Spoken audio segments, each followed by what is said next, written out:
Welkom bij de Stoomdokter. We hebben deze vrachtwagen van Hans Staalbo binnen gehad. Die mochten we klaarmaken voor een show waar die het weekend heen gaat.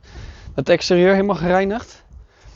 Ook het achterste gedeelte. De bandjes netjes, velgjes, wielkuipjes. Daarna hebben we de lakbescherming en de verzegeling van Swippy. Ik zou zeggen, ik heb niet te veel beelden. Maar check de before's, check daarna de afters. Laat weten wat jullie ervan vinden. Tot de volgende video. Ciao.